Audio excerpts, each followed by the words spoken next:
Om Swastiastu.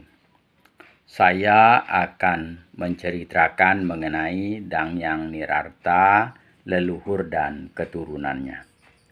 Dangyang Nirarta merupakan tokoh pembina umat dalam meningkatkan tata cara hidup beragama dan menyempurnakan konsep-konsep agama Hindu di Bali. Dangyang Nirarta adalah adik kandung dari Dangyang Angsoka. Mereka berdua merupakan putra dari Dangyang Asmaranata. Dangyang Asmaranata adalah saudara kandung dari Dangyang Panawasikan, Dangyang Sidimantra, dan Dangyang Kapakisan. Mereka berempat itu merupakan putra dari Empu Tantular, penulis Sutta Soma, yang di dalamnya terdapat kalimat terkenal yaitu Bhinneka Tunggal Ika, Tanhana Dharma Mangrua. Mereka berempat adalah cucu dari Empu Bahula, suami dari Nidyah Ratna Manggali, anak janda Raja Jirah. Dan mereka berempat adalah kumpi dari Empu Beradah, penasehat Raja Airlangga. Airlangga adalah raja yang memerintah kerajaan Medang Kemulan dari tahun 1032 sampai dengan tahun 1042 Masehi. Dari keempat keturunan Empu Tantular itu, dua diantaranya keturunan Dangyang Sidimantra dan keturunan Dangyang Kepakisan tidak menjadi Brahmana melainkan menjadi kesatria. Dangyang Sidimantra menurunkan Arya Wangbang dan Arya Sidemen. Sedangkan putra-putra Dangyang Kepakisan pada tahun 1350 awal pemerintahan Raja Hayam Wuruk diangkat secara bersamaan menjadi raja-raja bawahan Majapahit, yaitu Raja Pasuruan, Raja Blambangan, Raja Sumbawa, dan Raja Bali. Khusus Raja Bali kemudian menurunkan kesatria dalem. Sedangkan keturunan dari Dangyang Asmaranata dan Dangyang Panawasikan tetap meneruskan menjadi Brahmana.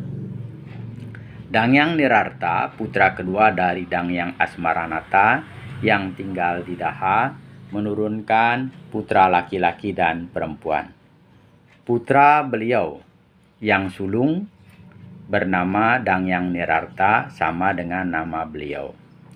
Dalam perjalanan spiritualnya, ternyata Dangyang Nirarta selalu menyinggahi daerah-daerah kekuasaan saudaranya. Pertama, Dangyang Nirarta tinggal di Daha, kedua di Pasuruan, ketiga di Blambangan, dan selanjutnya di Bali, Lombok, dan Sumbawa. Di Daha, Dangyang Nirarta menikah dengan Dyah Komala atau Ide Istri Mas dari warga Bergu, putri Bagawan Panawaran. Dari hasil perkawinannya, Dangyang Nirarta memiliki dua orang putra, yaitu Ida Ayuswabawa dan Dangyang Wiragasandi. Ida Ayuswabawa di Bali kemudian menjadi Betari Melanting, dan Dangyang Wiragasandi kemudian setelah tinggal di Bali menurunkan 5 orang putra, yaitu Ida Pedanda Bukian, Ida Pedanda Ngurah Pemade, Ida Pedanda Sakti Kemenuh, Ida Pedanda Sakti Bukit, dan Ida Pedanda Ketandan.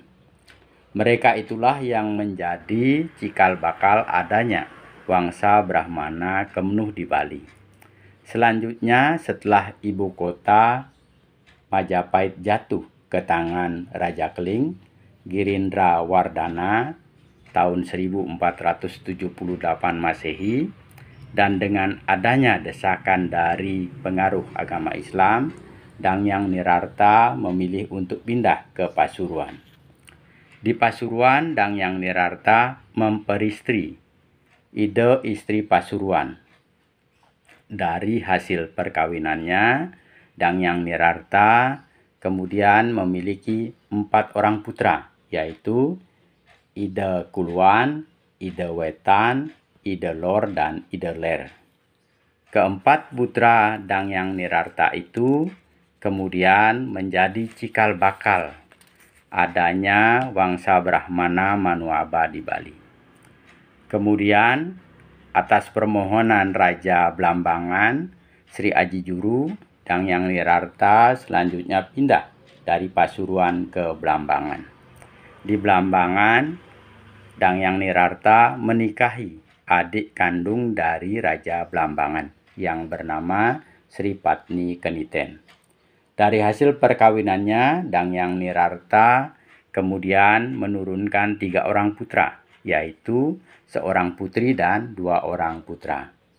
Putri pertama, Ida Swabawa atau Ida Istri Rai. Putra kedua, Ida Telaga, dikenal juga dengan julukan Ida Ender. Putra ketiga, Ida Keniten. Kedua putranya itulah yang menjadi cikal bakal adanya Wangsa Brahmana Keniten di Bali. Dari hasil perkawinannya dengan 3 istri di Jawa, Dangyang Nirarta menurunkan 9 orang putra. Selanjutnya, pada tahun Saka 1411 atau 1489 Masehi, Dangyang Nirarta melanjutkan perjalanan ke Bali.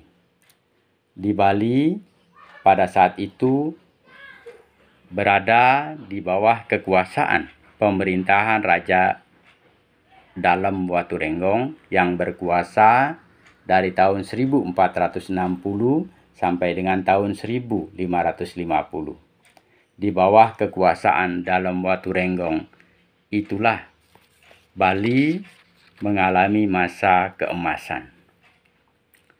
Di Bali, Dangyang Nirarta menerima gelar Ida Pedanda Sakti Waurauh dari Ki Bendesa Gading Wani dan dari masyarakat Gading Wani.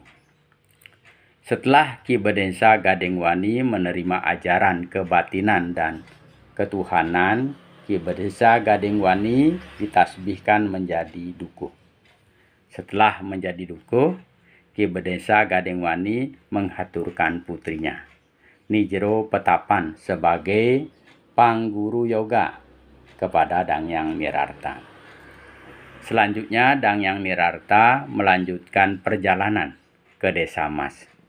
Di Desa Mas, Dangyang Nirarta dibuatkan sebuah bangunan tempat tinggal tersendiri, disebut juga dengan Griya. Di Griya itulah Dangyang Nirarta memberikan berbagai pelajaran agama dan tata sila kepada murid-muridnya.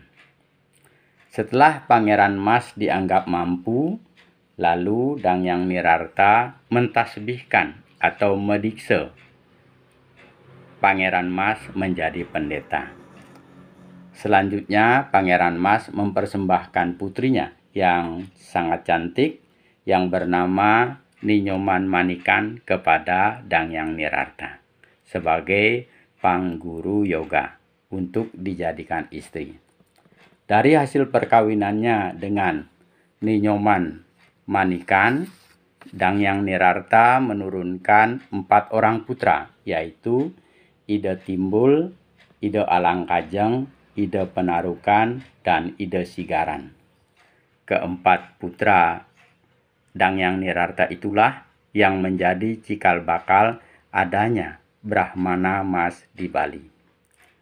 Di samping Dangyang Nirarta memiliki 4 orang putra dari Ninyoman Manikan, Dangyang Nirarta juga memiliki 2 orang putra lagi. Masing-masing dari Jero Petapan, Putri Bendesa Gading Wani, Dangyang Nirarta menurunkan Ida Petapan. Dan dari Nibrit, Dangyang Nirarta menurunkan Ida Putu Sangsi. Dari hasil perkawinannya di Bali, Dangyang Nirarta menurunkan 6 orang putra. Dengan begitu, Dari hasil perkawinan di Jawa dan di Bali, Dangyang Nirarta memiliki 15 orang putra. Itulah cerita mengenai Dangyang Nirarta, leluhur dan keturunannya. Semoga ada manfaatnya. Apabila ada penyampaian yang kurang berkenan, mohon dimaafkan. Saya akhiri dengan mengaturkan Paramasanti. Om Santi Santi Santi Om.